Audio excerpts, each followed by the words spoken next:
with a potential to shine. But not everyone gets their share of sheen.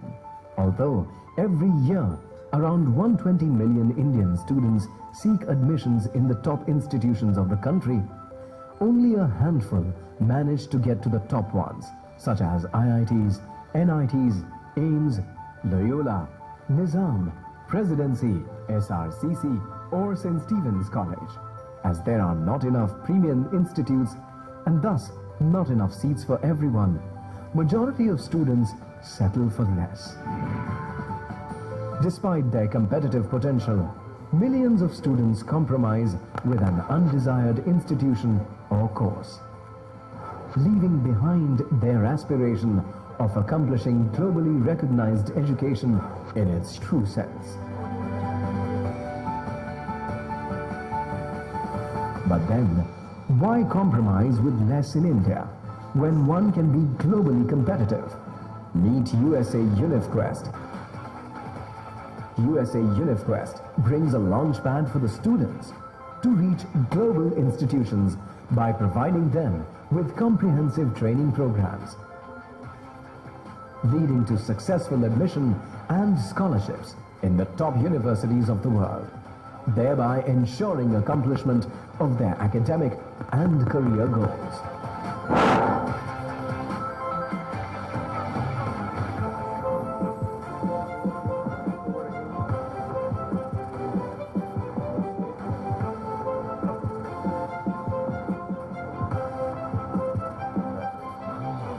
In its short journey, USA UnivQuest has already created a benchmark with its student placements in Massachusetts Institute of Technology, Imperial College London, Yale University, Georgia Tech, Carnegie Mellon University, and University of California, Berkeley. Let's listen to what Yale University has to say for our students. As you heard, we're visiting about a dozen secondary schools all together in all of India. There's a reason that we chose your excellent school to visit, because we know you have very superb, hardworking, questioning students and a great faculty. So that's why we're here. And I will go back and tell the Dean and President of Yale University what a good visit it was. And I liked the idea of the exchange of very good questions and conversation. USA Uniquest is a great place to be in. USA Uniquest has been a guiding light for me, as it has given me an edge over other students. My journey at USA Uniquest has been great.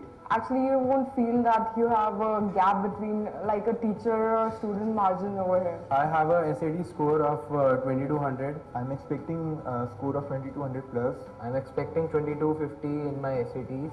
SAT subject test scores of 2400. I gave TOEFL, I got 115 out of 120. SAT about 2000. TOEFL scores of 108. I gave APs, I got 5 in 2 APs. Mock SAT test over here is very good. The questions that are asked in the paper is basically of higher level than the paper of SAT, which is good actually. It prepares us for the best. This summer I got an opportunity to study at Stanford University, and I got to explore the world of business. USA Uniquest helped me a lot in attending summer college at Cornell. Hi, my name's Anirudh Joshi, and I've been part of the 2-year integrated program since 2011. Now, my dream was always to attend an American university. I'm Shrikar Varadaraj. I got 2400 in the SAT subject test and 2310 in the SAT reasoning test. I have been admitted to Columbia and Yale University. I'm going to University of Illinois at Urbana-Champaign. I'm going to pursue my bachelor's degree in computer science there. The process of choosing a university in America is quite complex. You have to first decide which university fits your interests. For this, you have to research the departments, the kind of professors, and what work goes on. The first step to get to an American university is to take the standardized tests. The SATs and APs, both the SAT-1, the SAT-2, as well as the advanced placement exams are an integral part of the application. Now, one of the main advantages of an integrated program is that you have a lot more time to self-study. Now, self-study is very important when it comes to preparing for any competitive exam. Another thing that I found about the integrated program was that the CBSE prep and the competitive exam prep was all covered under the same program. This is very important as there's a synchronization between what's covered in the competitive exam syllabus and what's covered in the CBSE syllabus. So there's no confusion. You're always studying to the best of your ability. We are proud parents of Pranav Kondinya, who was a student of the integrated program between 2009 and 2011.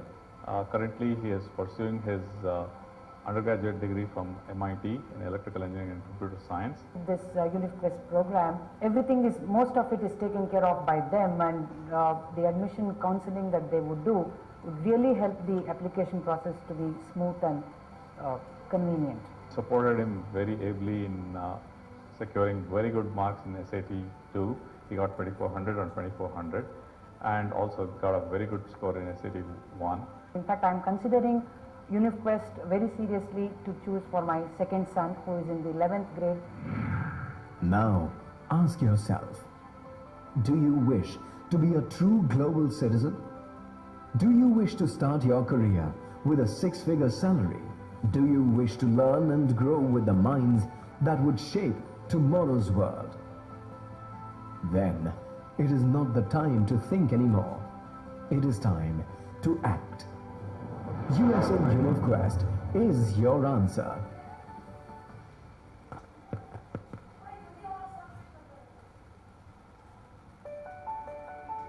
This is the India of new millennium.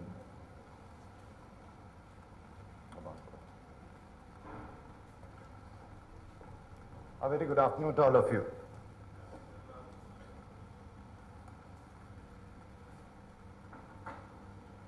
Okay, first of all, thank you for taking out the time and being here. Appreciate in those busy times, taking out time to know more, trying to make an attempt to know more. Really appreciate that, and thank you so much for that. Now, quickly coming over to the kind of agenda that we are setting up for this session. Before that, I introduce myself. My name is Ajay. I have been working with this, what do we call it, this phenomena called FITG and now US Uniquest for more than a decade. And it has been an experience. It has definitely been an experience for me. Experience in how to kind of make difference to students' lives, how to run a complete institution around student interests. And US Uniquest is nothing but an extension of the same principle, same thought, same ethos. So today, what we're basically gonna kind of touch upon to give you an awareness level around these things is the dreams, the aspirations of every student and the competitive scenario around that. Definitely can't ignore that. Some view about US as an alternate option and why that option is significant. So there would be some views around that.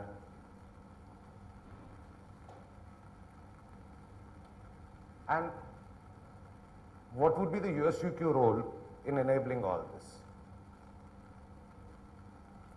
Now, before I actually get into the hardcore things, I just want to kind of share a story that has always been inspiring for me.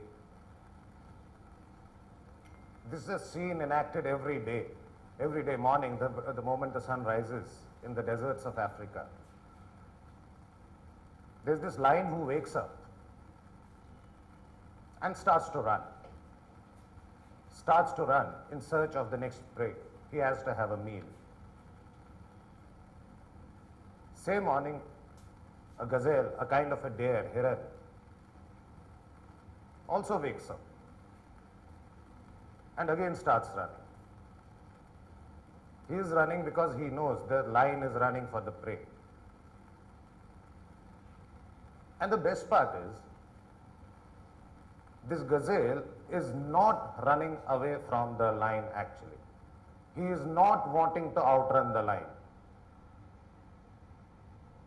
All the objective that this gazelle has is to outrun the next gazelle. He does not have to outrun the lion. He has to outrun the next gazelle. But whatever be the situation, no matter what the situation is, the reality remains the moment sun rises, the lion, the gazelle, whatever you may be, both are running. Both have to run. And that's what competition is all about. This is a top view of what real competition is. And is competition bad? No, I will not say that. Because you will face competition throughout your life. It's not just for the admission in a top college, it's beyond that also. Right now you are, those students and the parents, of course both, are at a situation where this competition is facing and staring you right in your face. Competition in terms of your career choices. And the idea is again, let's not just keep running. Let's run with a strategy. Let's run to outrun the next gazelle.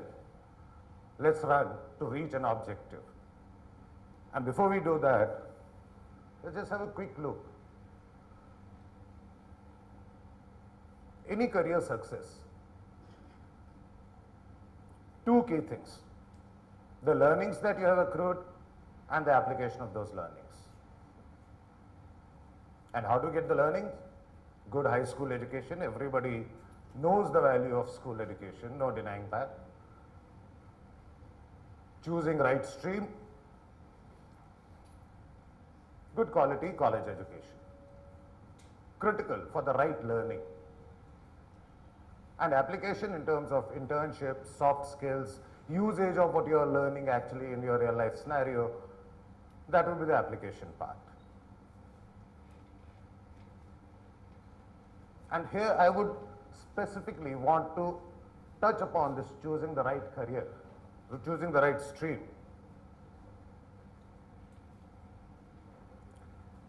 This decision is primarily, okay, before I talk about this details of this thing, I'll give you my example. By education, I am an engineer.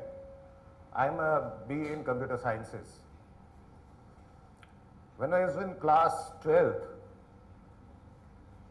I got an opportunity, I got an offer for an admission in a hotel management college in New Zealand through a hotel group in my hometown. I was elated because somewhere I love cooking. I wanted to probably get into that industry. Very elated, I take this offer letter, this letter of intent, and go to my dad, who incidentally was an engineer. And I'm talking about what, 88. Times were different, 88 times were different than it's now. Would you believe the response I got? Honestly speaking, I going that I'm very proud I've got an admission or something in what I want to do. My dad actually slaps me on my face saying कि बहरा बनना है क्या? That was the perception around hotel management that time. What was the outcome? I became an engineer. I completed my engineering with distinction from a God-forsaken private college. But post my education, I never actually worked in the field of technology. I throughout worked in the field of business development, management, education, never in technology. So I was forced into choosing a stream that was not my choice. And that's what happens in today also. The failed dreams of many parents become the career choice of their kids. There may be some logical decisions also. I came across a couple, both were doctors having a flourishing nursing home in Bombay. Obviously, they would want their child to become a doctor. A single son. And the son was also looking forward to become a doctor to inherit that business, to manage that business. So all I'm trying to say is, take more informed decisions while choosing the stream. Don't just choose it for the sake of whatever you're getting. Take at least more informed decisions. And there are tools which can help you at least have information about your aptitude, about your personality. Free online tools like Brahmojis, it's an online exam. Helps you, at least gives you some insights. Then there would be many other factors. But all I'm trying to sensitize the parents as well as the children. Get some information, search for information, and take decisions based on that information.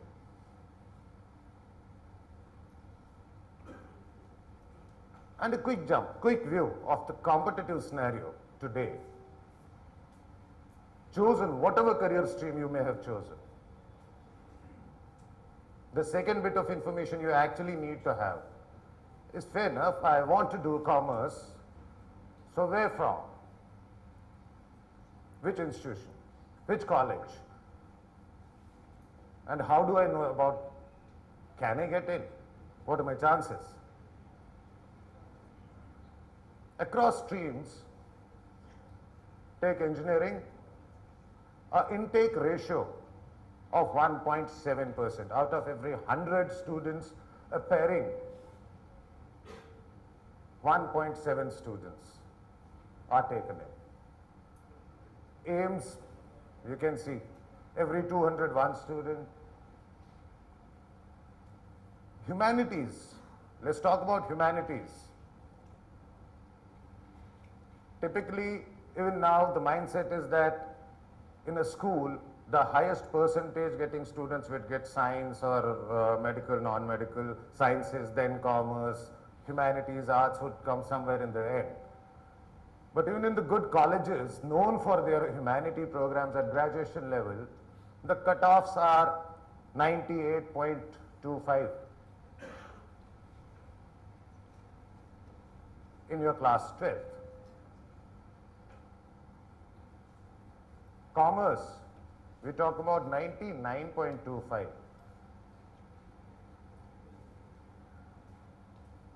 This bit of information is important to know before you choose what to do.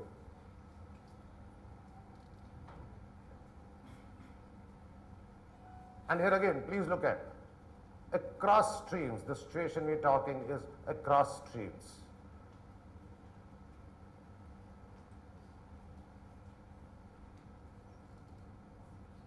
And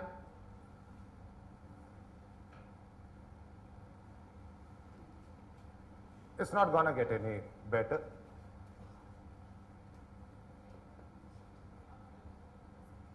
By all estimates, it's going to double. The level of competition is going to double up in next 5 years. And if you look at that previous situation, in effect, what it means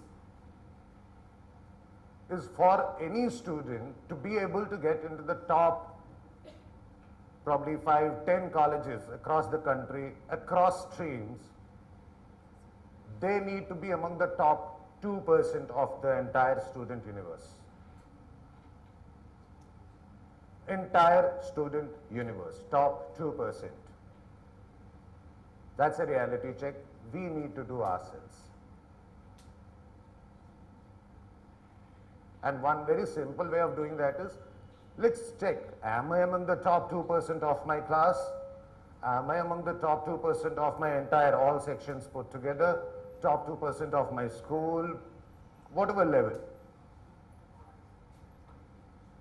Because please understand, what do you tell a guy who scores 99%,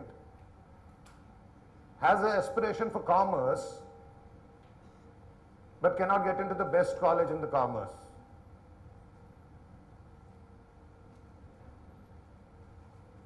Hard work can get you 99%. No denying that. No denying that. But in some cases, this competition, the level of cutoffs have become to a level ridiculous. Where whatever, if my child comes tomorrow, and Dad, I have 97% in my class 12, I can't get to SRCC. Do I have any reason to kind of tell him that you don't deserve it, or you've not done your best. No. It's not true. And please understand, the trend in CBSE, there's a phenomenal number of increase in the number of students securing 95%, 95% plus. Again, an impact everywhere. Cutoffs, an impact. Impact on your, say, JE engineering. Board marks are part of your JE mains also, JE advanced also, impact there. Again, important to know this, and what's more important for you to know is that you are gonna hit that period when admissions are gonna happen, probably next year, next 2 years, next 3 years, depending on what class you are in, the student is in right now. Class 9th would face this situation after 4 years. So it's not just what's happening today. That's important for you. What's likely going to happen in 2020? That's important. Just a benchmark. Again, an information to know.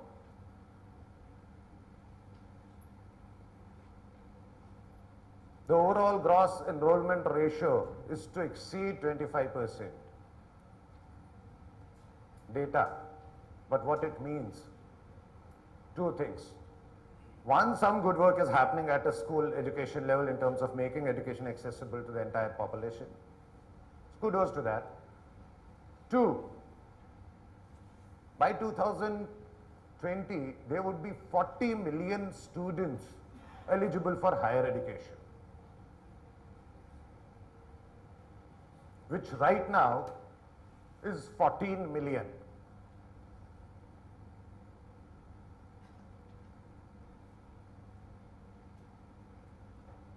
Which means 1,000 new universities, 35,000 new colleges, 10 lakh new teachers are required to meet up this capacity, to create this capacity to handle the demand.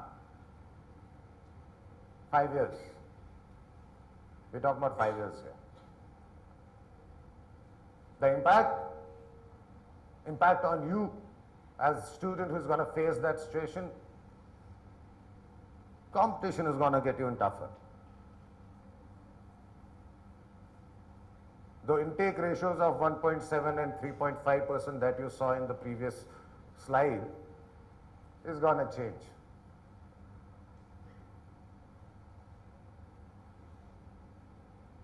It's going to get even difficult. Please understand, I am not trying to create a bleak scenario here. That's not the objective. I'm trying to give you a reality check. I'm trying to give the students, the parents, it's kind of a rendezvous with the truth.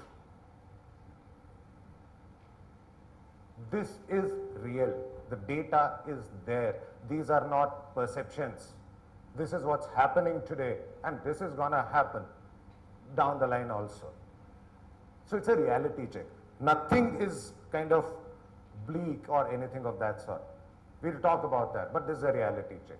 And all this fight is for what?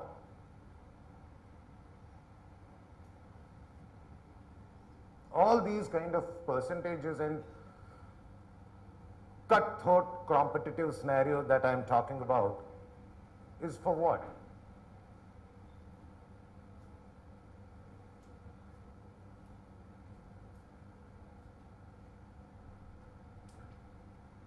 There's not even a single Indian university in the list of global top 200.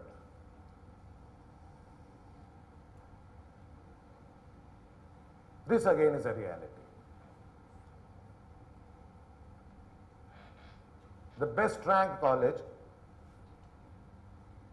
222, IIT Mumbai. Now, here I just take a pause and kind of move a little in a different direction. But that's very important, a word of advice for every parent and every child here. If you think that you can get into IIT. Students do get into IITs.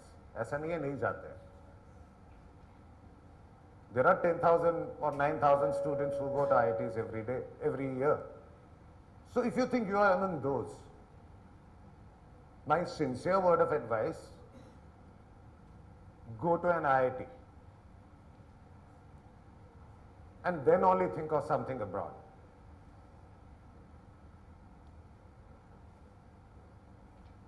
Go to an IIT, because by going abroad for post-graduation, you would be able to catch up very fast, and you would still have the advantage of doing your graduation in your own or around your own place.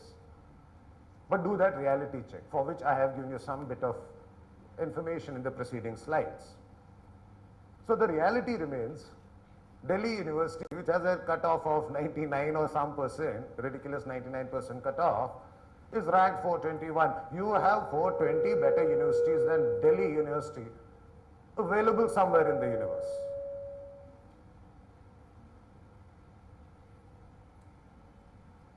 So nothing, I'm not saying things are all bleak.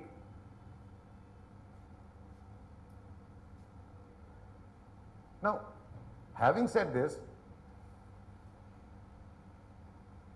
at the same time, almost a lack of students are going to US or out of India for graduation level studies every year.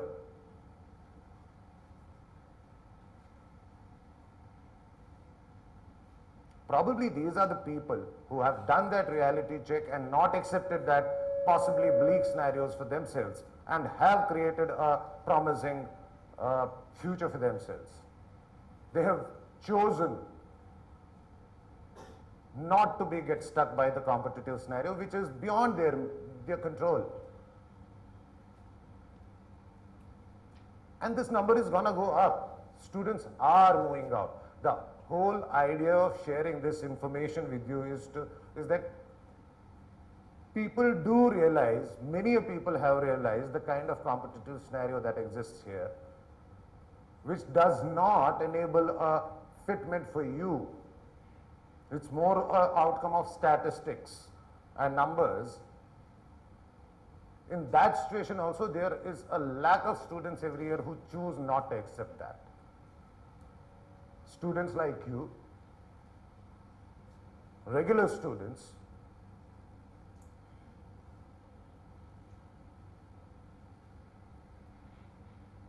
very, very regular common students.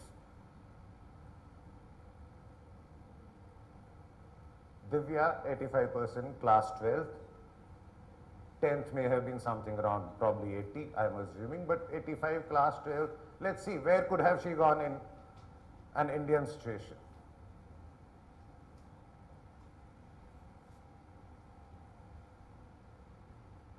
Arts. Switch back to the first thing I talked about, choosing the right stream. Arts in India would be mostly, 90% of the cases, chosen by those who are not looking at a career, who don't get anything, chalo arts kar liya. I'm sorry, but in my time when I was young, girls used to do a graduation BA to be eligible for a right match in the marriage. You graduate a ladki. In the same situation, and please understand, Divya is right now working. So in the same situation, she has made a career out of arts with probably a starting salary of $41,000 per annum, a regular student, 85% in class 12, with a saving potential of almost $23,000 per annum.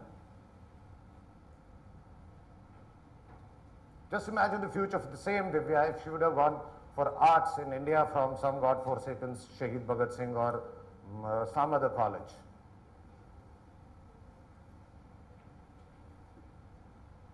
%, commerce. Could he have ever thought of getting into SRCC? 99.2% cutoff. 40,000 per annum starting salary, and these are regular students. These are regular students. One thing I want each parent and each student to realize कि अगर सारे ही बच्चे 95% plus लाएंगे, competition तब भी ऐसा ही रहेगा. Careers cannot be driven only and only by the score of your class 12th or your 10th. Important, the score is very, very important, no denying that. But that is not the only factor. And in most cases, lack of awareness is what creates a problem. Lack of awareness and nothing else. Kunal, 55,000, University of Virginia. Suman, Medical Sciences, Wake Forest University, 45,000, 91%. AIIMS में probably सोच भी नहीं सकता था. Yet, most of the parents would have those standard thoughts around. India में admission नहीं हुआ, बाहर कहाँ होगा? आसान थोड़े ना है वहां एडमिशन लेना. यहां नहीं कर पाए, वहां कैसे करेगा? करोड़पतियों का काम है ये. Perceptions. All I am trying to do is please get real info about what are the realities and why. If anybody is making a claim about any reality, why that reality is there.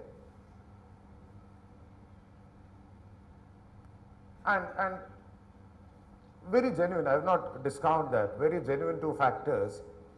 Would my child be able to adjust to an alien environment? True, very important factor. Very, very important factor. And I as a parent, can I stay away from my child? That's a factor which does play a role. It does play a role. And with lack of information around these things, we actually end up making some compromises.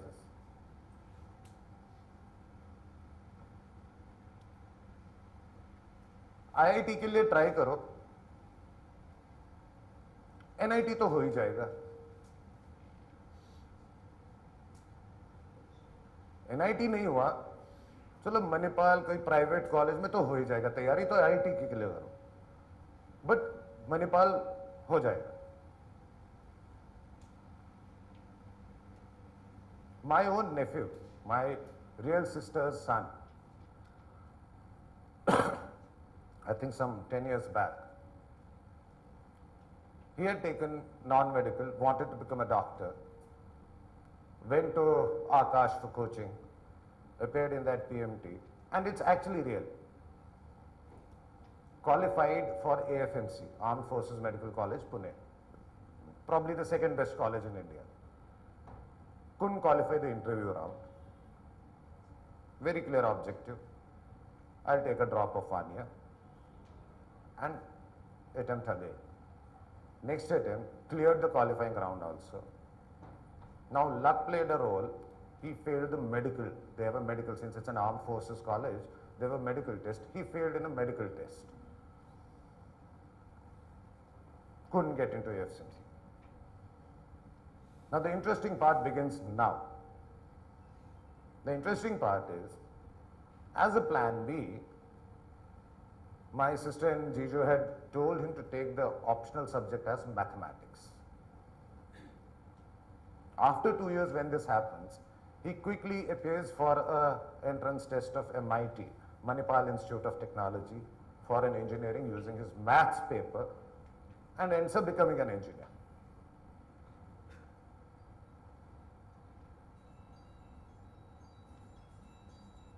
So, isn't it ironic? A doctor becoming an engineer because my education system is such which doesn't allow him to do what he wants to do in a right way he wants to do it, which has, at the same time, when I was talking about engineering as a 1.7% intake ratio, the reality is Chennai or Tamil Nadu, there are some 70,000 engineering seats going vacant every year.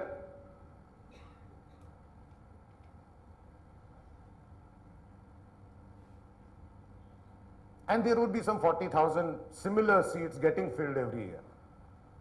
Because these are those guys who make those compromises, who finally choose whatever comes their way. Because we have always been traditionally hope and santushti, contentment, are our two virtues. A reality check again, the impact, the compromises that we are making are not so simple. They have a lifelong impact. Please understand, they have a lifelong impact, not only on the personality, on the growth prospects, on the respect. A pass out from Stanford University versus a pass out from Government College, Osmanabad.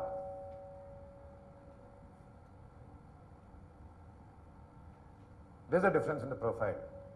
There's a difference in the way acceptance happens. There's a difference in the way doors get opened by virtue of your institution. And the impact is humongous. The impact is really humongous if you actually do a little bit of calculation. Anybody from Gujarat would be here, he would get excited about this. He would have already done this calculation. I see some smiling faces, probably Gujaratis here. So, but the calculations are a starting salary, again data, IIT Bombay, the starting salary 9,82,000. Data available. Some students do get 20 lakh packages, average. Private engineering college 3,25,000. SRCC Commerce 6,50,000. And a college under GGSIPU 2,25,000. Difference between the best and the next best or category B, C within India. The impact, assuming a 10% growth in salary every year for both the categories, impact 15 crores plus the difference between IIT and a private engineering college, 30-year earning life. इस logic में मुझे एक गलती बता दो.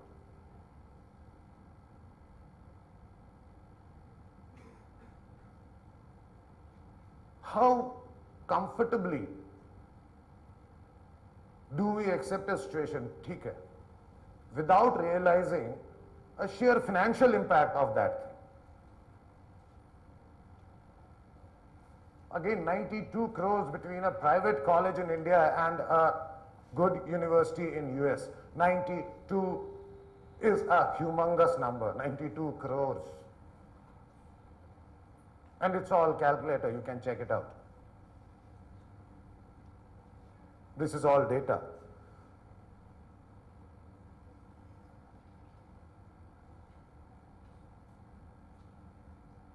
All that is needed is to look beyond the traditional areas that we have been looking. Sorry to use that term, but typically कहते हैं कहावत है कुएं का मेंढक. For him, the entire world is that well. World exists beyond that well also. Opportunities exist beyond IIT also. Opportunities exist beyond SRCC also. Opportunities exist which have a humongous positive impact on everything around you. In your personality, in your growth prospects, in your earning potential, in your respect in the society, in your quality of life. Humongous opportunities are available there.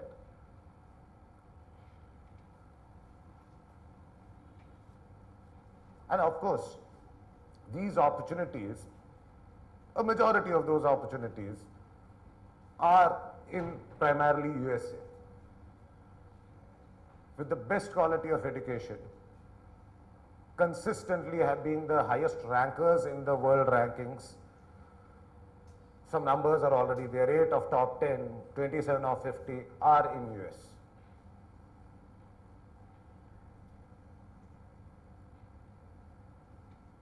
Look at Fortune 500 companies, look at the businesses of the world, where they have come from. Look at your own Facebook today, everybody is on Facebook. Facebook is nothing but an outcome of a university. In US, Stanford University. Students in Stanford University doing a project, university giving them an enabling environment, scaling up to a commercial level, actually creating a business out of it. Google. How many companies have you seen being incubated out of IITs in India?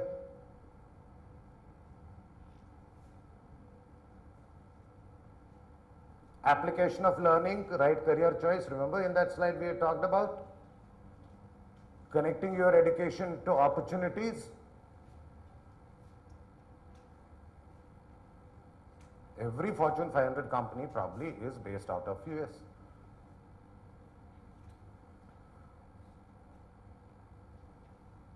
One single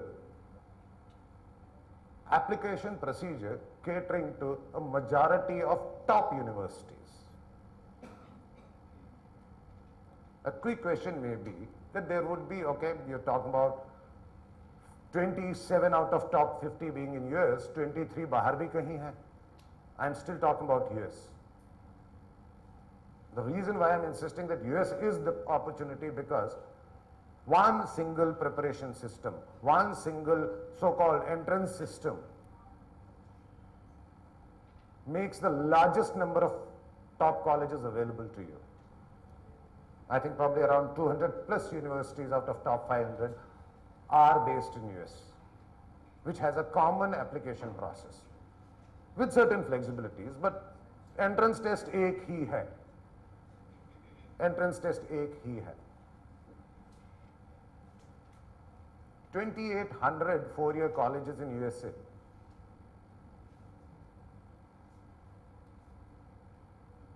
UK is 150 comparison. Canada is 100. That's why the opportunity lies in UK. Plus, opportunity lies in USA. Plus, the entire establishment of US is somewhere actually more receptive to students from India. And there are some policy changes in offering also, which would make it even more conducive for Indian students. So new green card schemes are being discussed for an advantage which would give an added advantage to Indian students. US government is focusing a lot on STEM, what we call STEM, science, technology, engineering and mathematics. These four areas where entire school education system of US is struggling. So they're actually looking at these areas as a strength, and India is perceived to be very strong on these areas. So that's the reason why they welcome Indians with kind of open arms. Now, on one hand, the reality is there are 2,800 colleges in US with very good quality of seats available. Capacity is built. But a simple question would be that capacity is not created for us. There is a local population there. They have their education needs. So how does it make a difference? Competition would be there also. Wahan pe bhi to competition hoga. How do I stand a better chance of getting into a good US college? Interestingly, again, all I'm doing is I'm sharing data.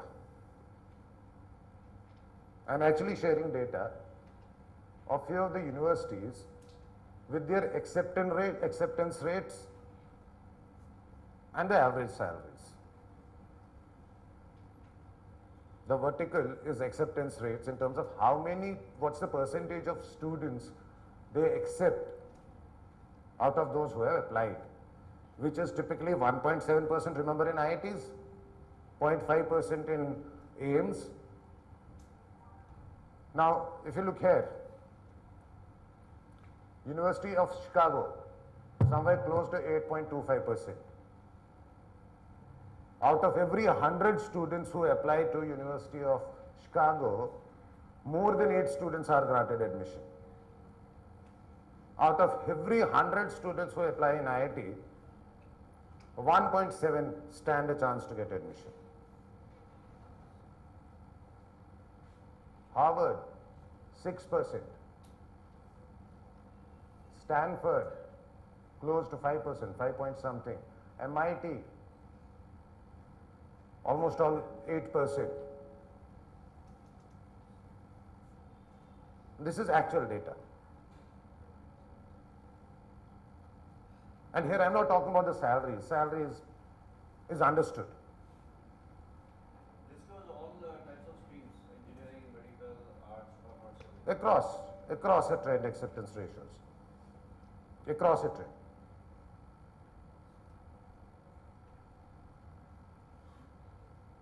Look at Illinois, 70%. Interesting data, yeah. 100 में से 70 बच्चा लेगा, किसी को भी लेते होंगे.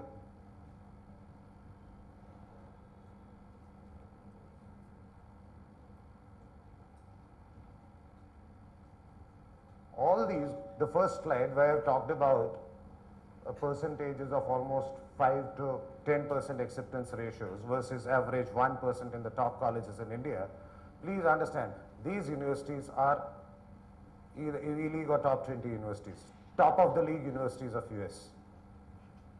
And if I get to the next best list of universities, Colorado, Ohio State, University of Virginia, Georgia Tech, California, acceptance rates are ranging from 20 to almost all 85%.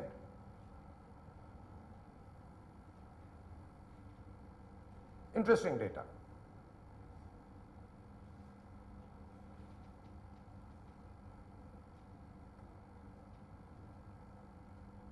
So how, is the question that वहाँ पे जो भी admission के लिए apply करता है उसको मिल जाता है. So where does the quality of students, how would I study in the right environment, क्या सही बच्चे, क्या ये college मेरे लिए ठीक है, am I again compromising on the quality of my course or my college?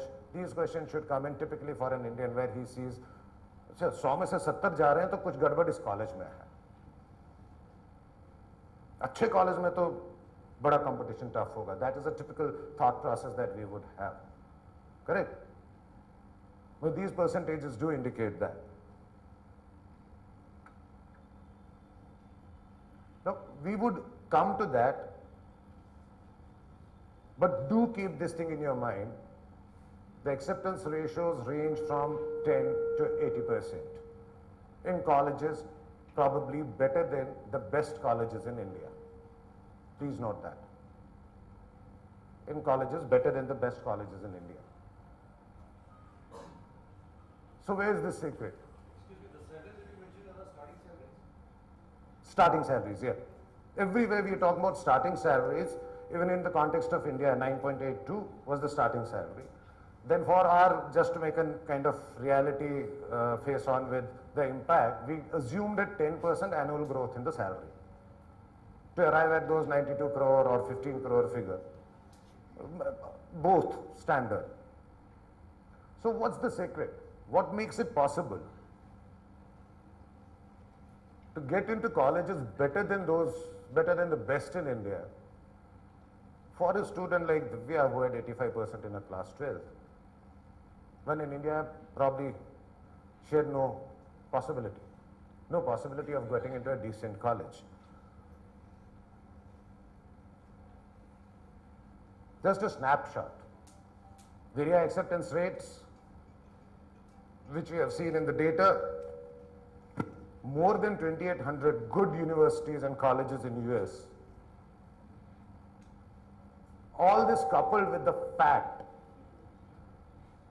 that 17.9% of US population, only 17.9% completes graduation.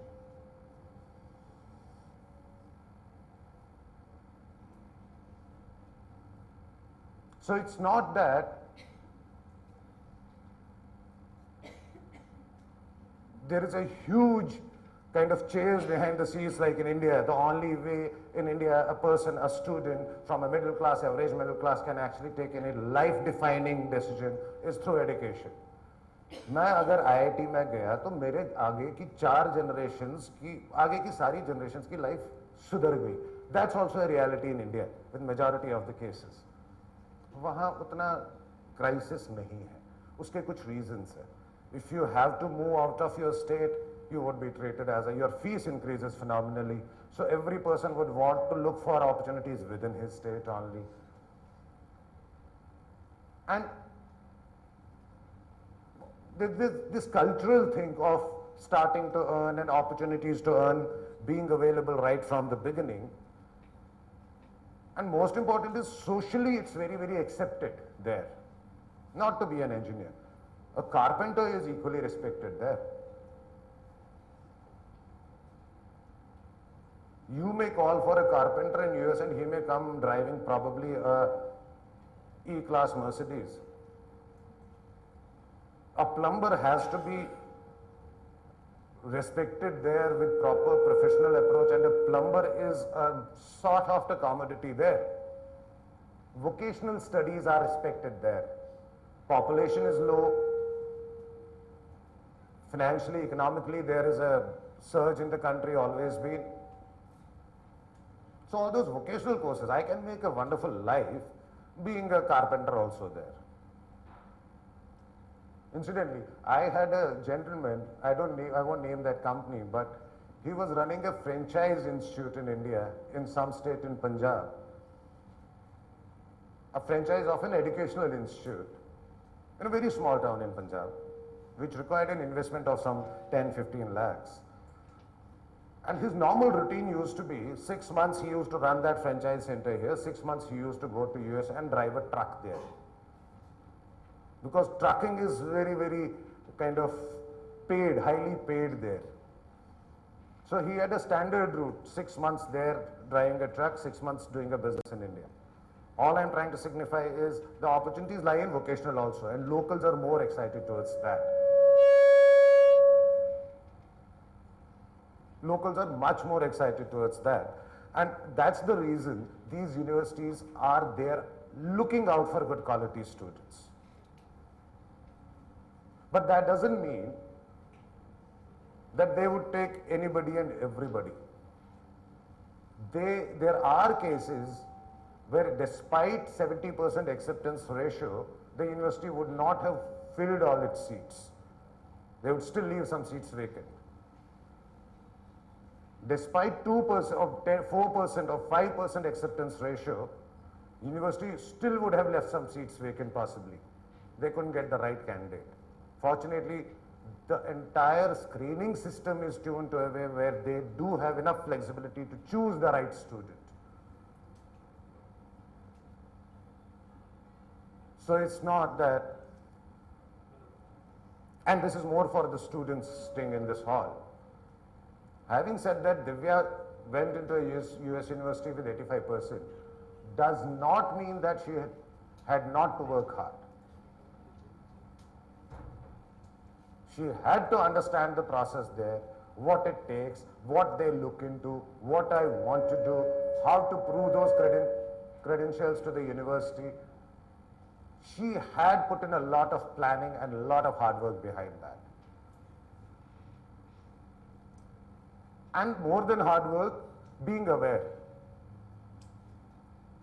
Being aware what it takes to get into those universities. What is it that the university is looking forward to? What's the process? What's the gateway?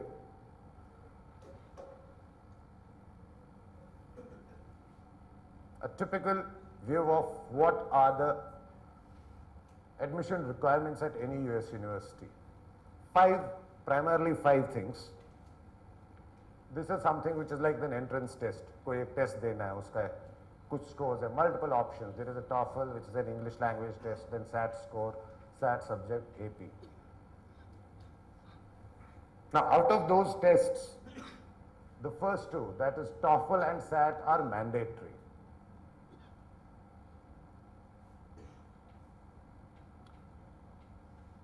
These two tests are mandatory. And the rest of the two, SAT subject and AP, are optional.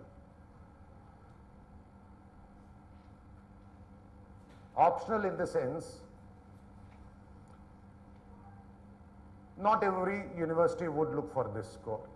But if you're looking at a top university, top 100 university, top 200 university, a specific course which is your choice in a specific university, they would definitely give a preference. They would give an advantage to an AP score to a SAT subject score. And there are many other advantages of these two scores which will come to. So one is this required exam scores. Second, academic transcripts, your final mark sheet of 9th through 11th.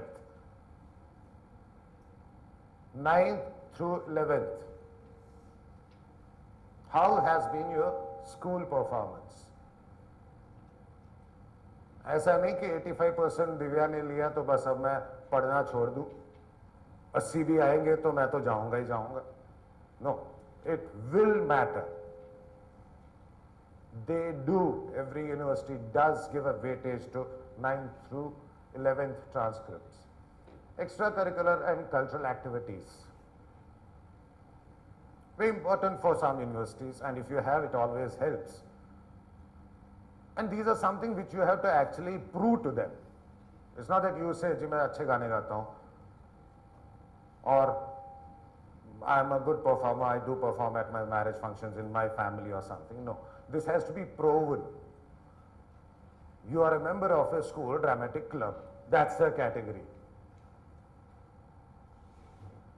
You have taken part in some cultural exchange program with some entity.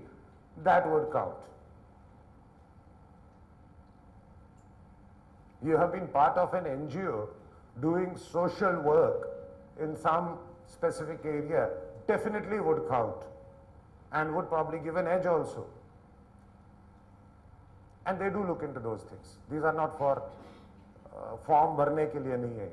Everything is evaluated like being through a comb. Everything is evaluated like that. Letters of recommendation. What your teachers, what your school principal talk about you, how do they recommend you? They have to write to the university. They have to write to the university recommending you as a student. Why should the university grant admission to the student? And statement of purpose.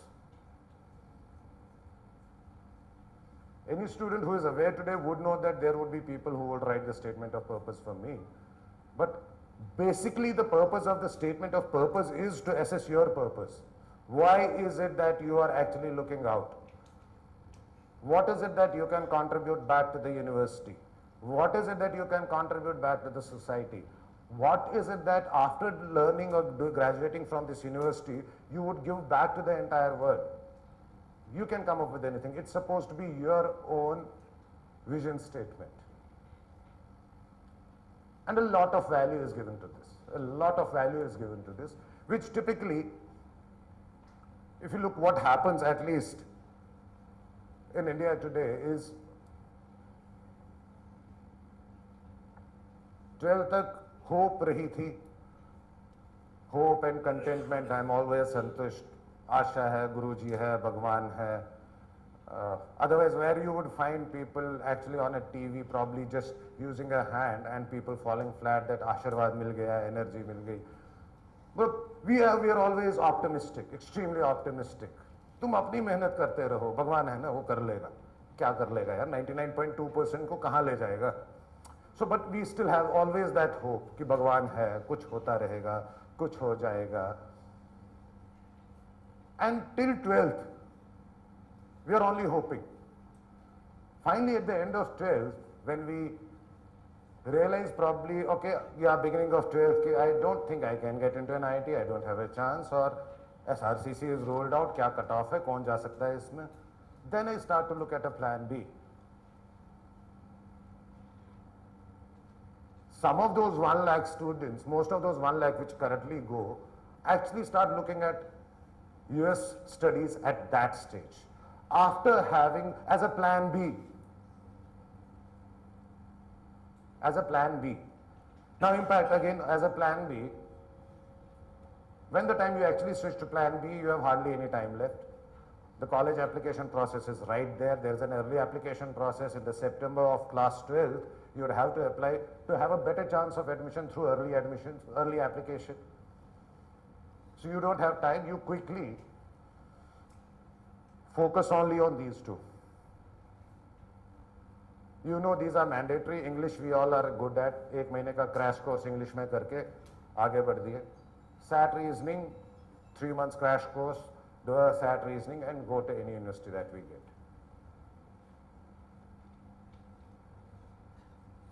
The impact, you have actually done nothing about these four.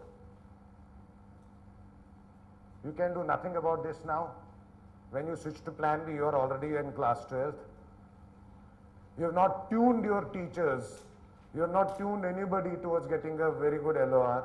You have never worked on your statement of purpose, so obviously you will switch to some professional SOP writer. And please understand, typically in US universities, they would discount any essay. They do figure out this is a professionally written SOP. They do discount that. It's obvious. You can figure out ये लिखा हुआ खुद है या professional से लिखवाया है. So we are in an ostrich phenomena. हम आंखें बंद कर रहे हैं, उनकी आंखें खुली हुई है. So we actually, when we treat it as a plan B, we switch to this when all you can do is these two. You have already started with a handicap. It's like running a race with one leg tied behind you. You would complete it. You would still complete it. कहीं ना कहीं तो admission मिल ही जाएगा. So, one obvious learning from this is that the right time to start to think about what to do is much before class 12, much possibly before class 11, probably right at the beginning of class 9th or 10th, when you can do on various parameters. You can actually work on those, which means for students, they need to get serious by the end of class 8th. That's a transition for students from 8th to 9th. So having looked at how you can go to US, these two things have the most important thing that you would have to consider.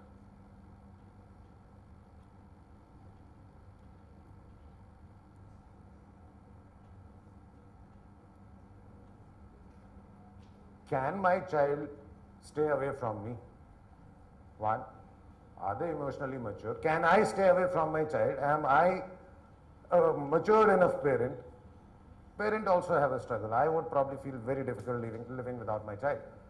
Everyone would. And second, do you have a financial capability? Let's face it, there are no free lunches in the world. US education does cost money, but is it doable? Or is it something which is just not doable? The perception is करोड़पतियों के काम है. And my only humble statement to signify my lookout on the financial capability. If you can buy a second flat in Delhi NCR for your child's future, if you can invest today, कि मैं अपने बच्चे के लिए एक और flat खरीद के रखता हूँ. God forbid कल को मुझे कुछ हो जाए, उसके लिए इन्वेस्टमेंट हो गई, प्रॉपर्टी में इन्वेस्टमेंट करके रखा हूँ. If I can buy a property of worth 60 lakh, 70 lakh today in my child's name, I bloody well can do this. I very well can do this. And what is the return scenario on that? 30 साल, अभी आप 50 लाख का, 70 लाख का, 1 करोड़ का flat खरीद रहे हो, 30 साल में 30 crore. And here we are talking about a 90 plus crore difference between the salary from a private engineering college in India and a good engineering college in US. 92 crores over 30 years. Let's look at it ROI, return on investment. मुझे आज 1 करोड़ लगाने की opportunity है, दोनों चीजें loan से ले लूंगा, मेरे पास नहीं है 1 करोड़. फ्लैट भी मैं लोन से लेके कर रहा हूँ, ये भी मैं लोन से लेके कर रहा हूँ. 1 करोड़ की इन्वेस्टमेंट है, return is 30 crores in a real estate. Here probably the impact on your child's earning could be up to 100 crores. And forget the impact you are making in his personality, forget the impact you are making in his growth prospects, in his life, the quality of life he lives, the kind of exposure you give him. Far superior return on investment compared to a real estate thing. Emotional maturity, yes. Security, yes. Need to consider. But again, do a reality check. How safe is a girl today in a college in Hapur, outskirts of Delhi, in Ghaziabad, in Gurgaon? When we accept the situation here, why are we so scared of, at least statistically, much more secured environment out in the West? Much more secured environment, particularly for girls.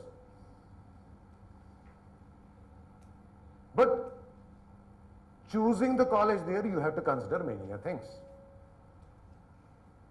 Just imagine you sending a child from Rajasthan going to a college in Detroit. Detroit में temperature -20. Detroit में 3 महीने almost all sun दिखता ही नहीं है. I'm just bringing in other few factors. If you think of going to US, these are very important factors. And as it is today, after 12th, in any case, the child is going out of his home. Even in India, 90% of cases will go to maybe a college in Bombay, Roorkee, Rourkela, whatever, Chennai, Bangalore. A good number going to Bangalore, 4 hours flight. US, by that parameters, it's just a 12-hour difference between sending the child to Bangalore and sending a child to US. But do consider these things. Please do consider whether you and your child can handle this part or not.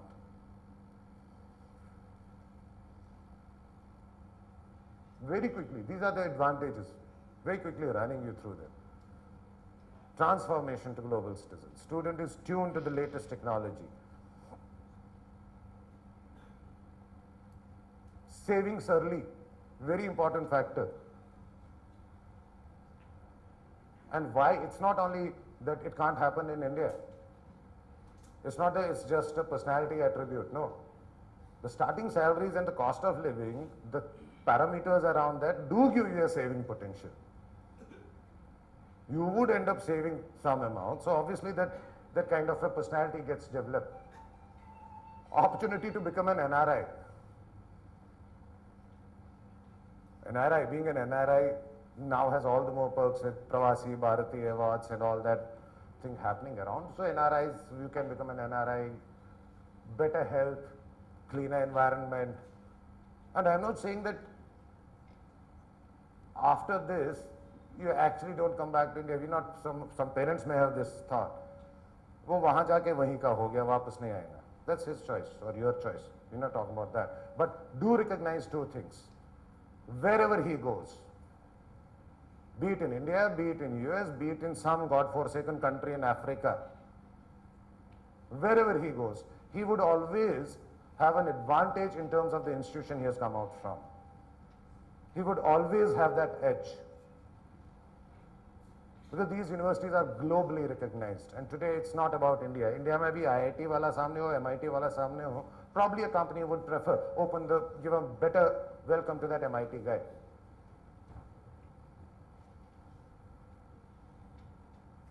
Yeah.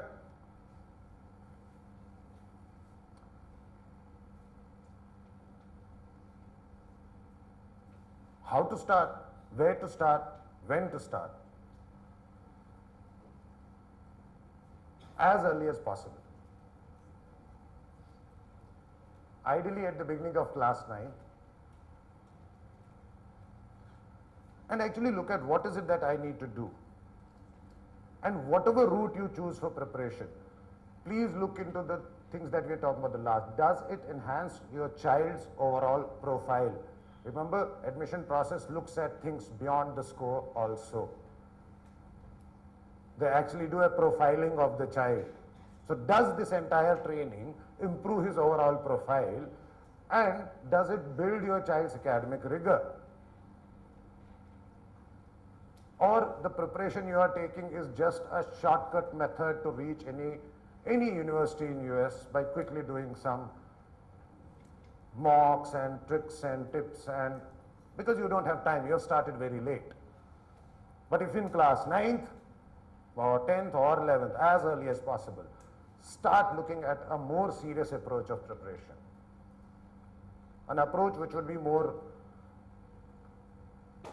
long term, which would be more impactful. Seek help. I'm sure many of you would have realized with whatever data I shared with you, would have opened a few eyes. And this was not my creation, this is data which is already available anywhere today. You could just search it out. But it doesn't work like that. So that's why I'm saying seek professional help. A very important thing, please avoid university agents.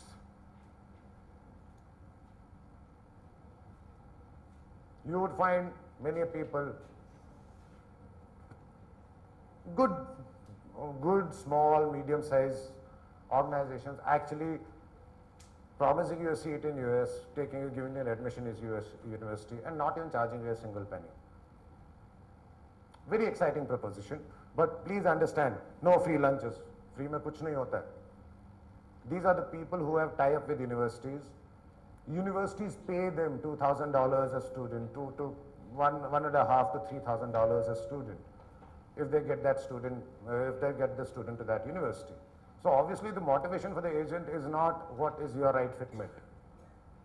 The motivation is which university gives me the maximum commission. They would also do the entire setup of these are your dream universities where you should try, these are your possibly achieved, and these are your worst case universities. 98% of times, 99% of times you end up in the worst case scenario. Yahan to ho hi jayega, because those worst case scenarios are those where he has a commission arrangement. Top universities don't give commission to any agent. So the moment you go to any agent-oriented organization, you are closing doors at least on top 150 universities, because it doesn't make sense for the agent to send you to those universities.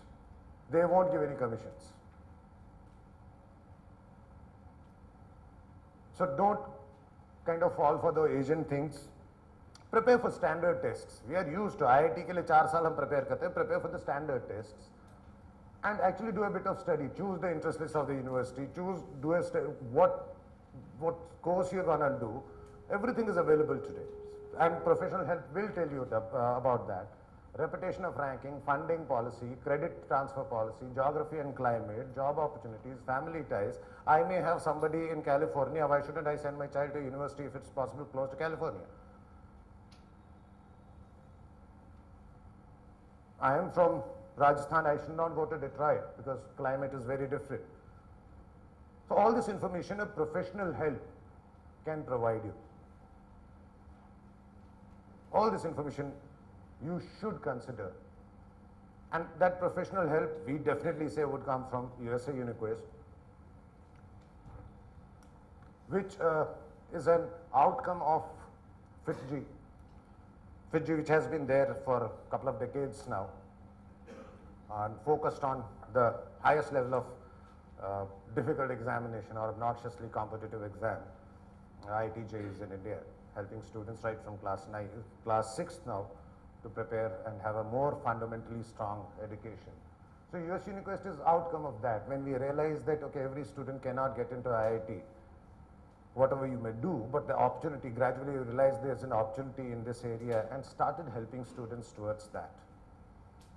It was never planned to be a separate, it never started with US Uniquest.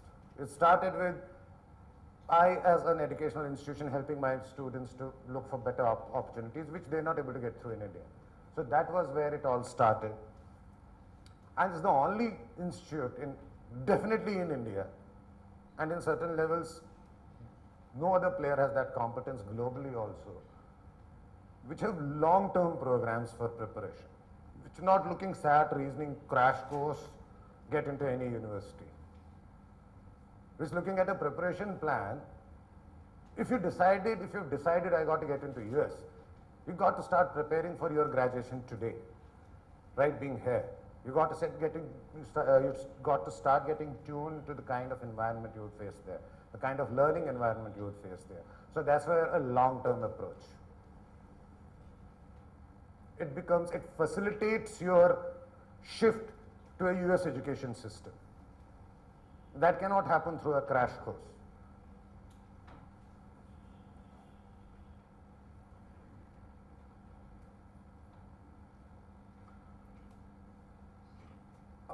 I think last year, there was one student, girl student, Shreya Saran, a student of our Delhi center. That was something which really happens once in a blue moon. In a same session, she had a perfect score in SAT reasoning, a perfect score in TOEFL. She gave 5 advanced placement papers, perfect score of 5 on 5 in all 5. She gave 5 SAT subject papers, perfect score of 800 out of 800 on each of the 5 SAT papers. A first time ever record where one student has topped every paper, every exam that she has appeared in a same session. That was a superlative performance by that child, but 50% of my students do score 5 on 5 in AP. Remember the 4th paper, SAT subject and advanced placement after SAT reasoning and TOEFL? 50% score 5 on 5. 90% score 3 plus on 5. And 3 plus is a respectable score by every standard in advanced placement for a US university. And we're talking about what we have already done. 10 AP subjects, 5 SAT subjects apart from SAT, TOEFL, only institution to have a complete comprehensive learning plan, preparation plan, which encompasses the entire gamut of requirements. AP, even the global leaders do not have the training capability for advanced placements. In US also, advanced placement training is tuition or coaching is not available. You actually try it out. Ask a US student. Your AP, I've given 5 AP papers and I've scored 5 on 5. Probably that guy would jump out of his seat. He would have never imagined 5 on 5 kahin aayenge. And this is a reality. Why are we doing it long-term approach? I can't do it in 3 months. Give me a child for 3 years, I can get this thing done. Give me a Divya, 85%, I can send her to the best. Give me her for 3 years, 4 years, 2 years. 2 months, cannot. फिर तो agent वाले root में जाओ.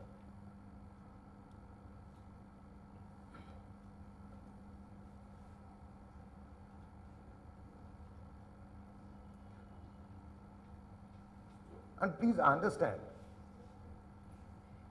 realize the importance of advanced placements. Advanced placement basically enhances phenomenally the quality of institution that you can get. Top 20 universities would definitely look for an AP score. Top 100 would always give it more value if they have 2 students, one with SAT reasoning and TOEFL, and the SAT reasoning he has, or SAT, what is now called SAT, he has a score of say 2200. There is another child maybe who has a score of 2100 on SAT, but has an advanced placement score. And the university has to choose between 2. They will definitely choose the AP wala guy, despite the fact that this first child had a higher SAT score. 1. 2, AP actually saves money and time. Because please understand, the entire education system is in US is credit based. You have to accrue those credits to complete a semester or a year.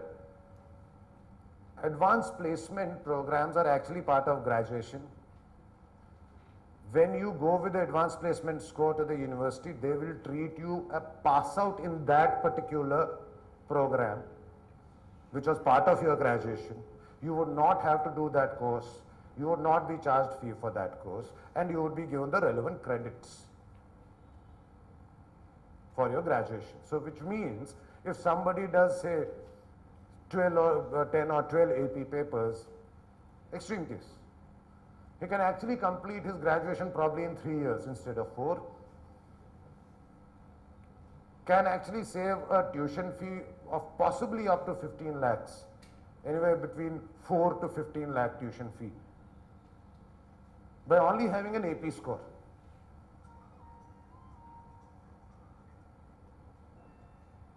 So that's the importance of AP. But as of now, unfortunately, there's hardly any awareness about AP and how it impacts your admission processes and possibilities and potential. A basic reason is there are no training capabilities. We being from Fiji gives us that edge, definitely that edge of having those training capabilities, and they are all established. Our scores talk about that thing, our performance, our results do talk about that on their own. And SAT subject tests, you can give SAT subject test in all those literature, US history, world history, math, level 1, level 2. And please note one thing here. The importance of learning a foreign language. You can actually have, if you're in your school, if you are learning, say, Spanish, many schools do have those language things. You can actually leverage that, develop that program further, maybe French, German, Spanish, one of those languages, give a SAT subject paper, have an additional score, your chances of getting into a university improve. It's not IIT JEE ek exam de ke ya to andar hai ya bahar hai. Understand the process and leverage your own strengths, your own characteristics, and then lead to. Some of the universities definitely mandatory at about 160 universities.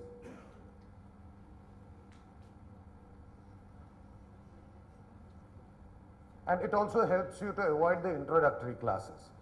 If you have SAT subject papers, then you can actually join the university a little late. There are all those introductory classes, which are kind of foundation things there to begin the graduation level, are already taken care of by the SAT subject scores.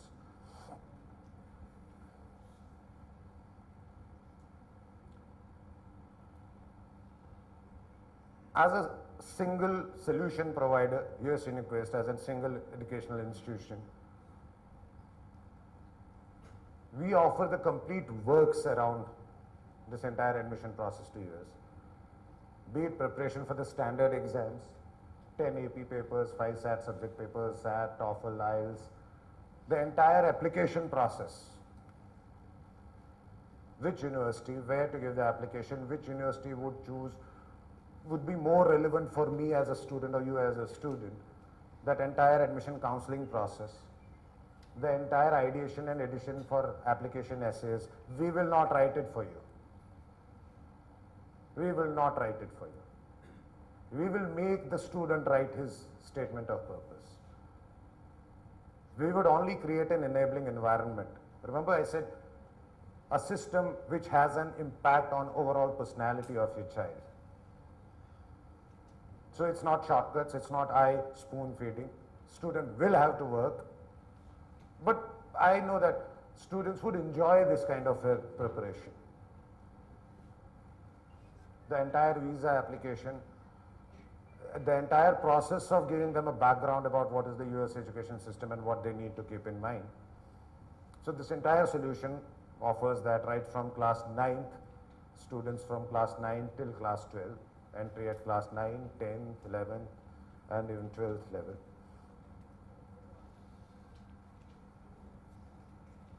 So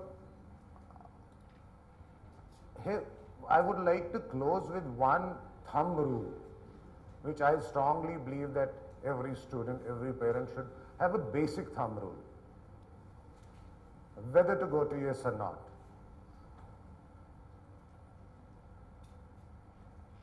Actually, the thumb rule is that if the worst that can happen to you in US is better than the best that can happen to you in India, go to the US.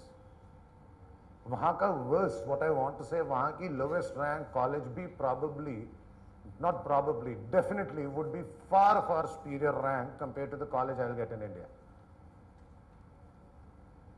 And there is hardly any cost difference.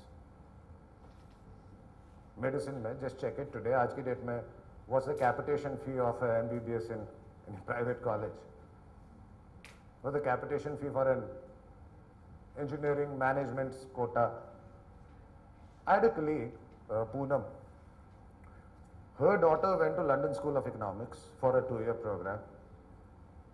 The daughter's friend went to Amity School of Economics for a similar 2-year program. And they were in for a shock when at the end of 2 years, they realized both had spent almost the same amount.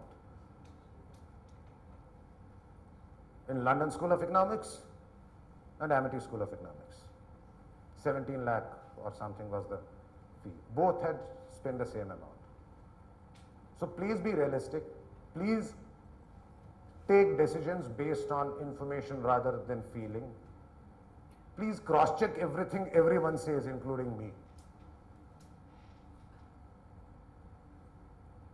And please choose the right, once you decide, please choose the right solution. Don't again compromise.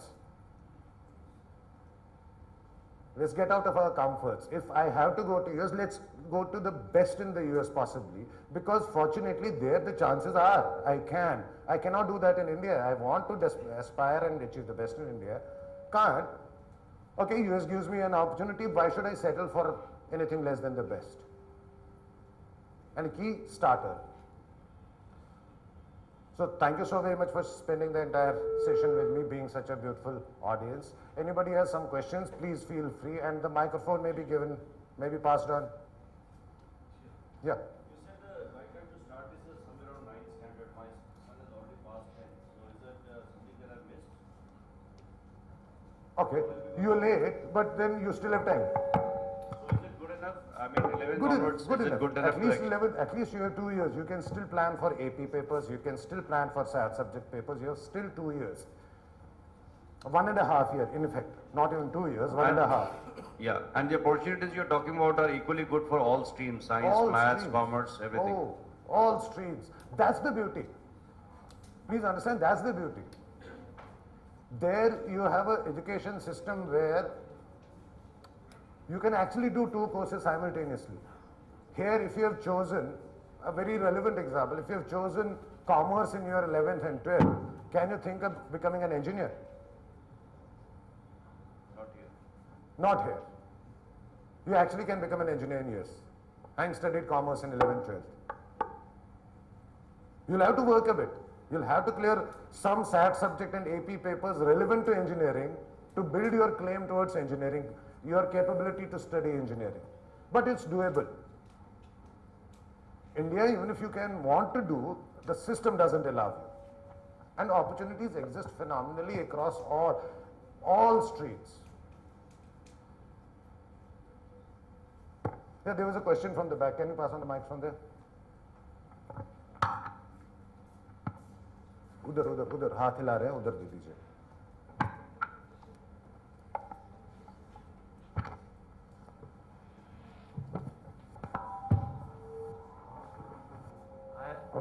Excuse me, I have already enrolled in FITZI, so will it be helpful for US jobs and SAT tests?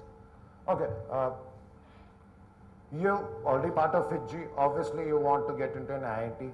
This year only, I have enrolled. Fair enough, fair enough. So, all I'm saying is, if you have chosen, you've taken a decision to choose IIT as your stream, pursue it. At the beginning, don't kind of shift the decision so fast. There is a reason you would have chosen IIT. You would have gone through an admission process. You would have some potential which you have been told that you have this kind of a potential, a rank potential index or something. So you've chosen that stream so quickly, don't shift. Pursue that, give it your best shot. Yeah. So, After giving my best to the IIT, then can I move to US for any job? after IIT, after doing IIT? Yes. After IIT, of course, most of the IITians actually move to US for post-graduation. Almost all, 90% of IITians actually move to US for post-graduation. Sir? Does the school board make a difference to the preference of the institutes? Like a student from IB or a student coming from a CBSE or a ICSE? Okay, the volume of CBSE in India ensures that it actually makes no difference. But yeah, the difference would be more from a student point of view. how better he would be attuned to the US education system. If he has gone through IB, it will be comfortable for him. If he has gone through CBSE, it may be a little, he may have to work a little hard. But would the university treat those students as separately? No. So during the admission process, there is no criteria of preference? They don't look at those criteria. But from a student point of view, it's important. An IB student would be better adapted in that environment of learning.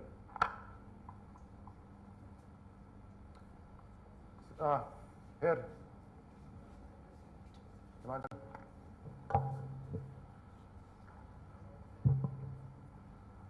Like my son has just stepped into the 12th standard. To prepare him to get an admission in a good university, what is the time period or the time scheduling required? Will it take a year or 2 years if he goes for all the preparations? I would not recommend he should, if he has already come into 12, then he should take a break of 1 or 2 years to kind of again go into a long-term preparation. No, I would not recommend that. Look at what is the best plan would be to look at what's the time available. I don't think if he has come into 12th, he can catch the early application process so smoothly. So he may have still 6 or 8 months left. In that time frame, whatever number of SAT subject and AP papers he can crack, probably SAT subject, the focus would be more on SAT subject in your case than AP because the time is less. Or you may choose to apply the next year early application process. That gives you almost all 1.5 years and a better chance to have more number of AP papers.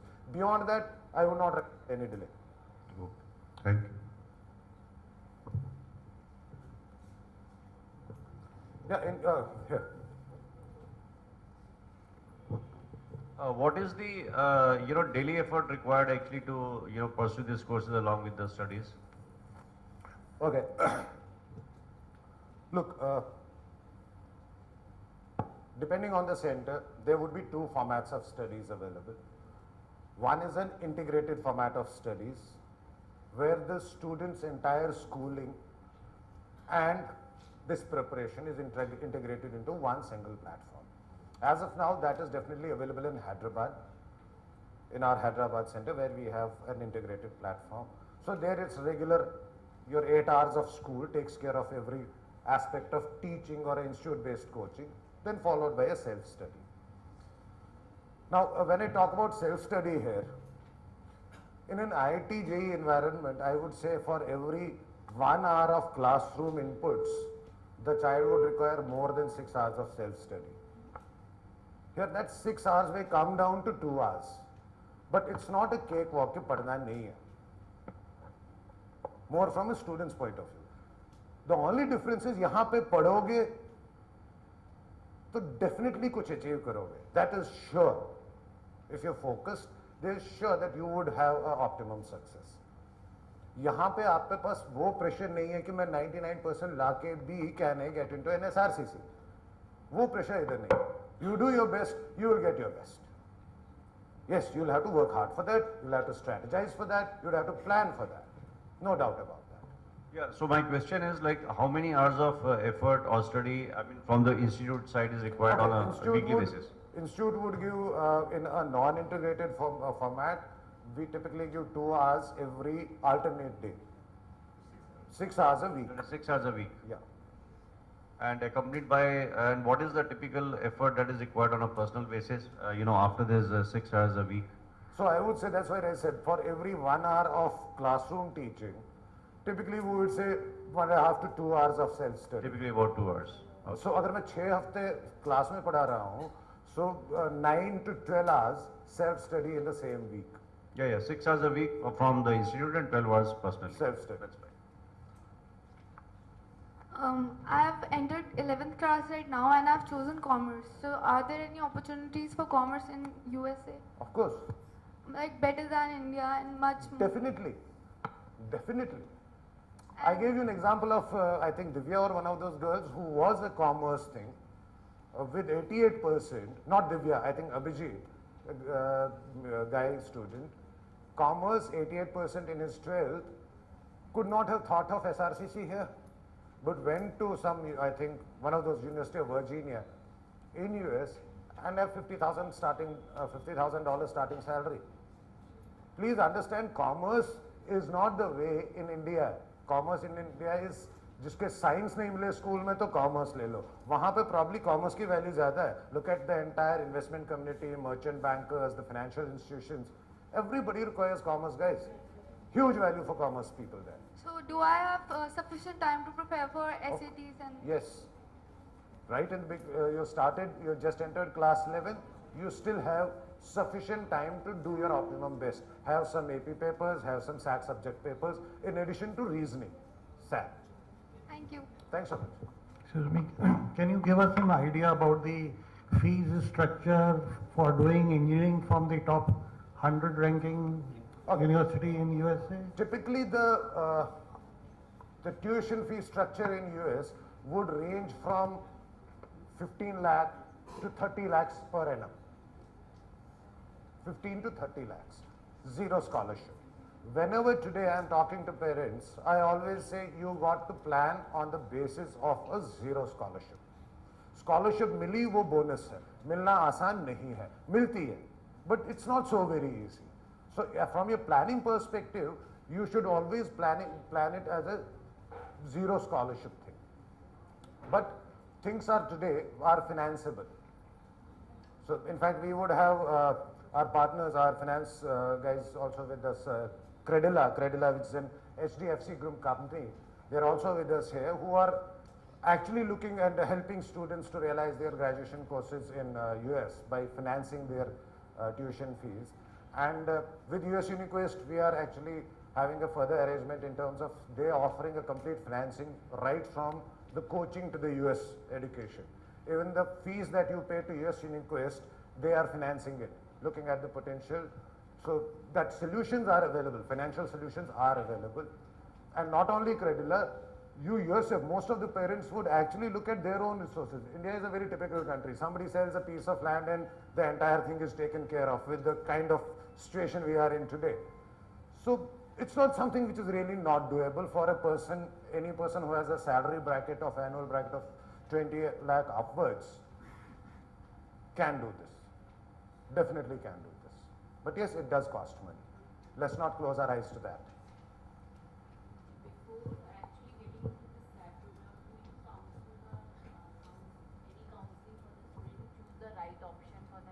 Of course, when I am talking about the entire process of choosing which university, where should I apply, that would mean detailed level of planning.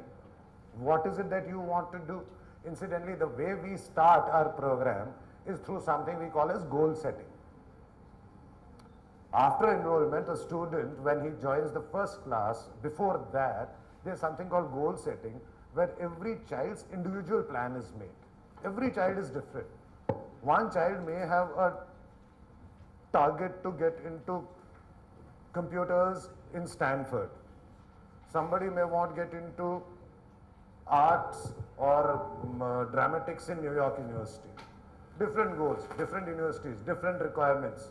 That's where we start the entire program by setting a goal. What is it that your aspiration is? To achieve that aspiration, what is it that you need to have? To have all those things, what is it that you need to do right from now? And that goal setting becomes a kind of a learning plan for the child throughout his tenure with us, along with periodic reviews. Do we need to do some readjustment? Do we need to readjust the bearings? One thing that I wanted to ask, one thing I wanted to ask was about the procedure you said. You said that TOEFL and SAT are mandatory. Then SAT 2 will give you an edge over all those who are giving SAT and TOEFL. Then about the APs, I wanted to ask about the APs. They should be given once you have already chosen your college, or they should be given even before that? No. Okay. You got to first when would you decide to choose which college you want to go? After the SAT, after I'll get my SAT scores and SAT 2 Why scores. after? Why would you choose after giving a SAT? Again, we are coming to an approach कि मैंने पहले SAT दे दिया, इसमें मेरे 1800 number आ गए, अब मैं देखूं 1800 पे मुझे क्या मिलेगा? That's the approach you're talking. Change that approach.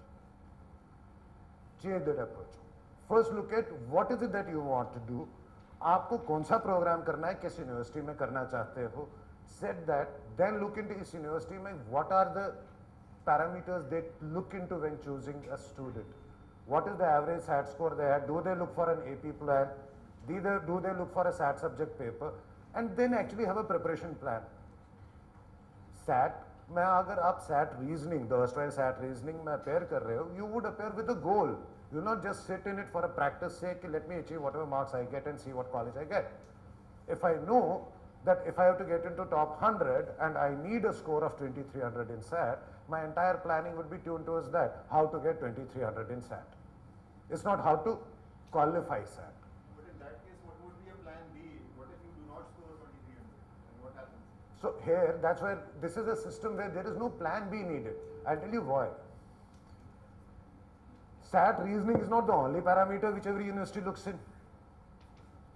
Like in JEE, if I have a correlation with JEE, they would look at only two parameters, your board marks in some form now since last year and your score in the JEE itself. It's digital, 0, 1, either you're through the cutoff or you're not through the cutoff. Here you have a flexibility. I've given examples. There are examples that a same university would reject a student with 2300 score in SAT but would accept a student with 2100 in SAT. So they're not bound by कि इसने ज़्यादा लिया तो उनको कोई RTI करके case कर देगा. Because why they take this 2100? Because they had 2-3 more things. That 21, there was an example from Nepal, Kathmandu. A student from Kathmandu went to, I think, Brown University. And do you know what he gained his admission on? He actually figured out that Brown University mein, there is no student from Nepal. As of that time, there is no student from Nepal. In his application process, he actually used this as a big thing, that I bring along with me a different culture to your university, which you are not having right now. You would get exposed to another country. वहाँ की universities इन चीज़ों से बड़ा excite होती है. They actually granted him admission in Brown University primarily because of that. So the system is flexible. That's why you don't require a plan B. All you have to ensure is have decent scores in decent number of AP papers, decent number of SAT subject papers, and a decent good score in SAT reasoning. TOEFL is not a challenge at all. So if you have these three, then there is enough flexibility because you have 200 universities available through this one set of scores. Not like in India, but JEE me to fit, where do I go? There are no options. So that's why you don't have a plan B. This is a foolproof plan in that sense. 5 नहीं आया AP पे, 3.5 आएगा, 3.515, 3 आएगा. You may not go to Ivy League University, you would go to a university ranked 150. You would go to a university ranked 350. Better than a Delhi University ranked 421. Better than a 200 university, better than any IIT in India. It's a simple matter of availability is there. We need to analyze what they look into and present ourselves. You've got to sell yourself. And you've got to develop your personality that way also. That's why I always say, don't go for short-term modulars. Yeah. Anything else? Yeah. One more thing that I wanted to ask was in the newspaper I had read about those changes that are occurring in the SAT format in 2016. So I wanted to know about those changes as well as the fact that will it be better to give SAT after those changes? I mean, is the process going to be more easier or it is going to be tougher? Okay. Two things are happening. One is SAT, which is already there. Then second thing is an ACT. This is another score, which is a similar reasoning kind of a thing. And ACT is also gaining acceptance. And more universities are looking at ACT scores also. So that is one change which is happening. Second, whatever change may happen. Okay, here I will give you an example. I'll just park this question for 2 minutes. I'll take you guys back to IIT. I think 10 years back, IITs used to be a subjective paper. Question होता आपने problem solve करनी है 4 page 5 page लिखना है, proper subjective paper. We were coaching students for that. Then the format changed from subjective to objective. Tell me, why should your learning change? whatever format may change, how should it why should it impact the way you are learning? Because you're supposed to learn. You're not supposed to prepare for an exam. So that's where we call pattern-proof teaching. FITG never changed its structure of teaching, chahe IIT JEE ke kitne format change ho gaye. And we always say, even today, if you read my website, we'll say it is pattern-proof. Whatever pattern changes would happen in the future in IIT JEE, your teaching would be relevant, your learning would be relevant. Because there is no reason why an MCQ and a subjective should change the way you learn thermodynamics. The way I learn Newton's law, why should that change if somebody is going to ask me a problem on Newton's law or in a subjective manner or an objective manner? So, the basic thing I want to convey is long-term preparation would be an insurance against any such changes anytime now or in future. If you do a focus 3-month only on SAT, you would be challenged for ACT. Kuch to farak hoga na? But if you've prepared yourself for 3 years, any format that may change would have no impact. Because you are learning what's required to what they want to judge through a tool called an exam. You're not learning for the exam. Aap exam pass karne ke liye nahi padhate. Wo hoga, that's an outcome, that's a natural outcome. Yeah. Hello, what about the medical in US? Students want to study in medicine. Sorry, come again. What about the medical studies in US? Okay, for medical studies, what happens is first you have to get an admission into a college. And then there is another test which is MCAT, if I'm not wrong. So after you spend, I think, 2 years in the college, 2 or 1 year in the college, then you give this MCAT and go for a medicine degree, a doctor degree, which makes it a 5-year program. 6-year program, 6-year program, 4 plus 2. So the process remains the same, because your first step is to get into a university. To get into a university, you would go through the same process of what we have talked here. You would spend first year there, then you would go into MCAT and would go into the School of Medicine within the university.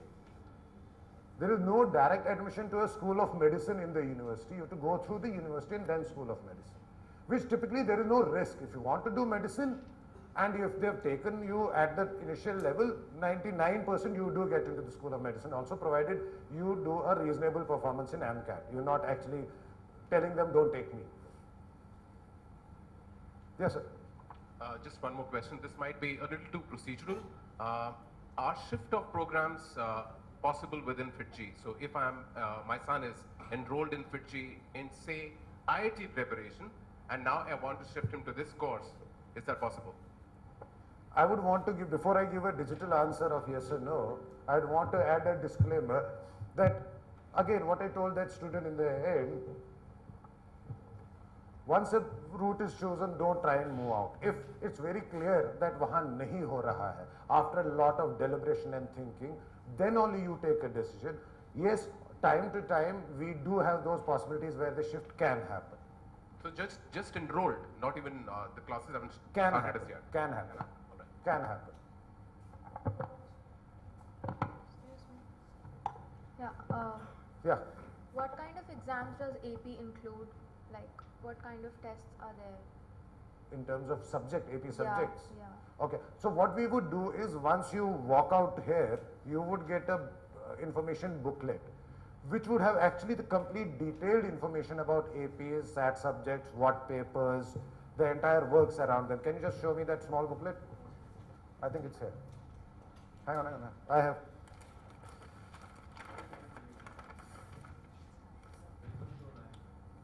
It's this booklet. Please ensure you go through this booklet. It would have the complete info on every exam, what's the process, what are the key things, the list of universities. It's a complete works. So you would have all those answers in this. What papers? Any other question? Yeah, hi. Can you wave your hand? Why not in the future FITG have an integrated course for both for UnivQuest as well as IIT? very difficult, not possible.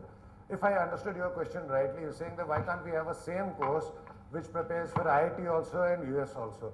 Cannot be achieved.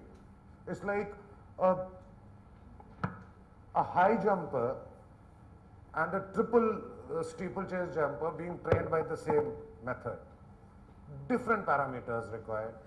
IIT JEE is totally different, extremely rigor oriented, extremely academic rigor oriented, extremely application oriented, and in a way,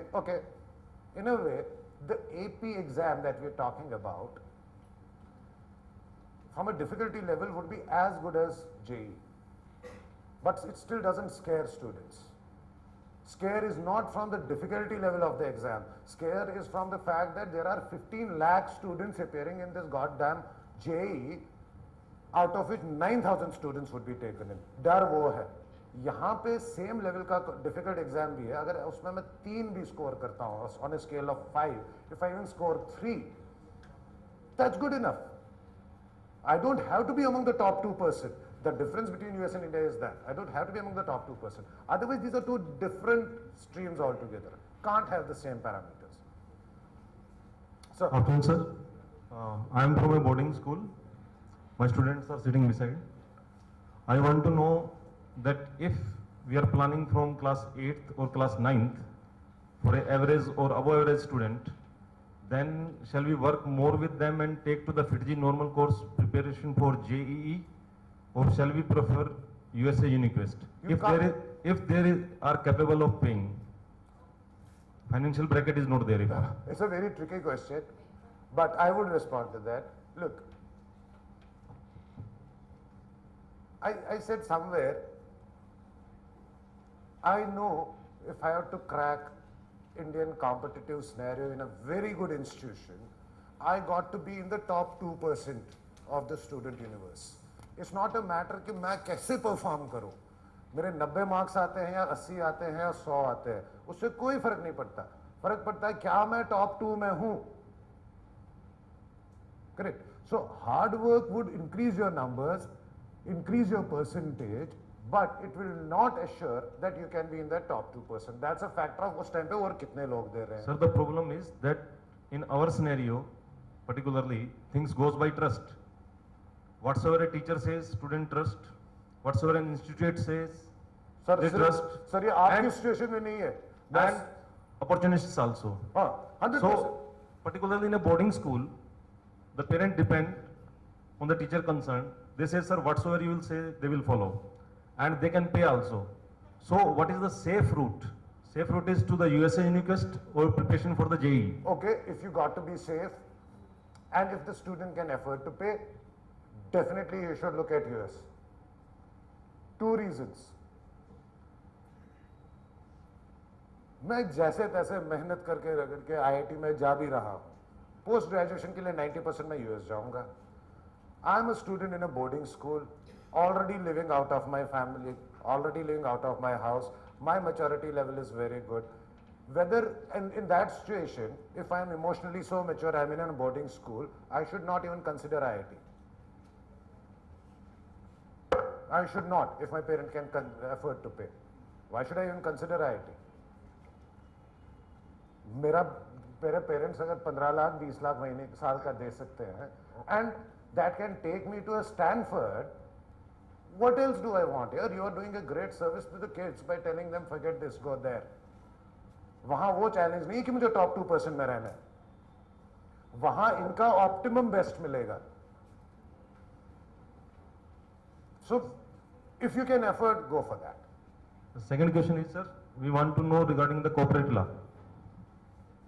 Universities in US which are providing the undergraduate degrees in corporate law. Yeah. Corporate law, he would address that specifically. Okay, he is Arindam, part of USA Uniquest, has helped at least till now 3,000 plus students. 3,000 plus students to go to the US, and standing with him is Nidhi, again one of the seasoned counselors of the industry, who has helped hundreds and thousands of students go to US in the good colleges. And so specific university program Arindam would handle. I'm answering this question not because I know too much about US counseling, it's just because I love the subject of law. I'm a law graduate myself. So, firstly, you cannot study undergraduate law degree in the USA. It's a postgraduate degree, so you will finish your 4-year graduation and then you will apply for the law program. So, first you apply through the SAT route and complete your graduation from any subject, and then you apply for your law.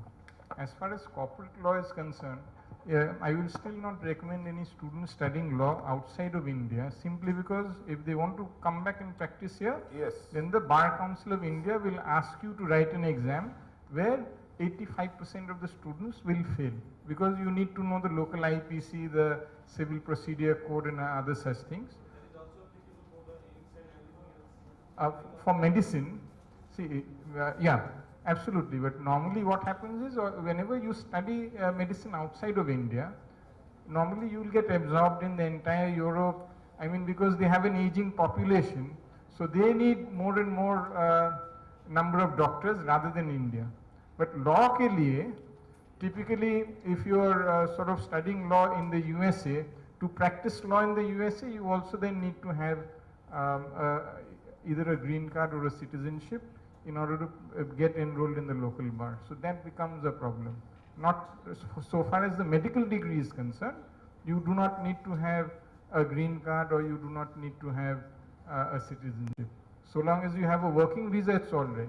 But as far as the practice of law is concerned, you need to have a green card or you need to have a passport of the USA. So any student actually looking at law has to be very clear. What's the purpose? Is it practice? Is it he wants to work in the corporate affairs, corporate companies and all this thing? But fundamentally, law is a PG program in US. दोनों ही देना है. Normally, so I've trained lots of students for the CLAT. So you will appear both for the CLAT and for the NLU. Remember that the NLU exams are only for NLU Delhi. I think this year they started out with NLU in Mumbai also, which is under the All India Law entrance test. So yeah, both of them. It happens within a space of a week. The syllabus is the same. You should write both the tests. Any other questions? Yeah, here. Sir. Hello, very good evening. Myself Rajkumar. I have just to confirm regarding your institute which is operated from Hyderabad. We are talking about the integrated program of school plus completed hours. Okay. What is the success rate, the difference between success rate and the cost difference? Okay. Hyderabad, the way we run this is we have something called a FITGI World School there, which is affiliated to the state board. So a student joining us in class 9 would join an integrated 4-year program, where 2 years he will study with me in 9th, 10th in this FITGI World School, and 11th and 12th he will study in a US Uniquest junior college. So the state curriculum would be followed. It will not be a CBSE curriculum. It will be state curriculum integrated with USA Uniquest. For my success rates around that, okay, we would have, I think, at least last batch of I think 40 students which passed out of World School, which had gone into the junior college also. There were 5 students who went to US universities, and all 40 were not looking at US universities. It was not an integrated program. It was general school education. 5 went to US universities and the rest of them went into the Indian education system. So this we are launching this year for the first time in an integrated format. But USUQ success results, you would have it in your brochure, in your website. There are hundreds of students who have scored AP 515. I am not saying university में गए, वो granted है. AP में 515 है तो university best of universities में होगा ही होगा और वो लिखा भी है.